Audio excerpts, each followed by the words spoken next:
You've seen it 100 times, right? Flashing cameras, smiling politicians, a big fancy ceremony, and they're all gathered to sign a document with a flourish. It's a Memorandum of Understanding, an MoU, and it's full of promises about collaboration and progress. But what if that handshake is more about the photo op than the follow-through? And that's the big question, isn't it? Is this real, meaningful action we're watching, or is it just a well-staged piece of political theater? Well, that's exactly what we're going to dig into. Let's look at a recent example to get us started. Meghalaya and Telangana sign an MoU. The stated goal? To improve how they govern and to help their people. I mean, that sounds fantastic on paper, but the real question is, does it ever move from paper into the real world? To answer that, we really have to pull back the curtain and understand what an MoU actually is. So let's deconstruct this thing. Okay, so by the book, an MoU is a document that outlines a shared intention to act. Now, I want you to focus on that one key word, intended. It's a statement of goodwill, a common goal.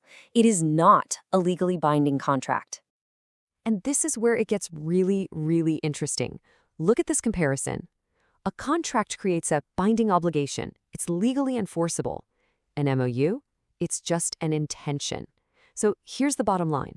An MoU is a promise, but it's a promise you can't be sued for breaking. Think of it as a handshake, not a pair of handcuffs. And that right there is exactly why they're so popular in government circles. You get all the positive headlines, the great photo ops, and it creates this powerful illusion that something important is happening, all without any of the legal risk if nothing actually gets done. Now you might be thinking, okay, maybe that happens sometimes. But the thing is, this isn't just an isolated issue. When you start looking, you find a clear pattern, a long, long trail of these pacts that were signed with great fanfare and then just forgotten. And hey, we're not just speculating here. We're talking about serious policy papers that have identified what they call an MoU industrial complex. We've got official performance audits from the CAG that show a systemic lack of follow-through. The evidence is pretty clear. There are mountains of these agreements just gathering dust. So, what's the actual success rate? How many of these agreements truly deliver on their promises? Well, getting a hard number is tough, but some estimates suggest that maybe less than 30% of them lead to measurable results. That is a whole lot of talk for very little action. And this really hits at the core of the problem: transparency, or the complete lack of it. If these deals are really for the public's benefit, then where's the public dashboard tracking their progress? Where is the accountability? It just doesn't seem to exist.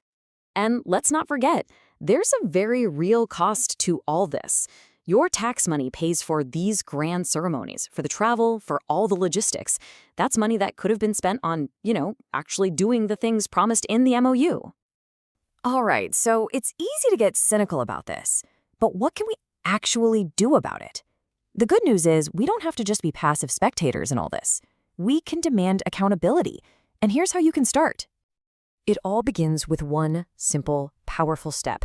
You can file a right to information request. Ask the Chief Secretary's office for a complete list of all the MoUs their government has signed in the last 5 years. It is absolutely your right to have this information. Now, once you get that list, that's when the real work begins. You start asking the tough, important questions. For every single MoU on that list, ask, what actually happened? What were the concrete, measurable results? Next up, and this one is absolutely crucial, follow the money. An intention without a budget is basically just a wish. So you have to ask, was any real funding actually allocated to make this thing happen? And finally, you ask about the follow-up. Was there ever a final evaluation? Was a report prepared to see what worked and what didn't? The answer to that question tells you pretty much everything you need to know about their real level of commitment. Okay, so we've spent a lot of time on the problem, but it's not enough to just criticize. We need a better way forward. So let's talk about a framework that could actually turn these empty promises into real, tangible action. Here it is, the MoU Accountability Framework. Think of it as a 5-step plan. First, you have to set specific, measurable goals with clear deadlines.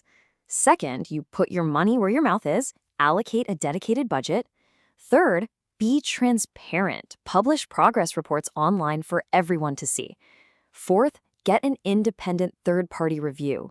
And fifth, this is a big one, include real consequences, a penalty clause for not performing. And really, this line just sums it all up perfectly, doesn't it? Without accountability, without a budget, without clear goals and consequences, a memorandum of understanding is nothing more than a photo op printed on some very, very expensive stationery. So, from now on, the next time you see one of those big signing ceremonies on the news, you'll know exactly what to look for. You'll be able to see right past the smiles and the handshakes and start asking the questions that really matter. And that, right there, is how we start holding our leaders accountable.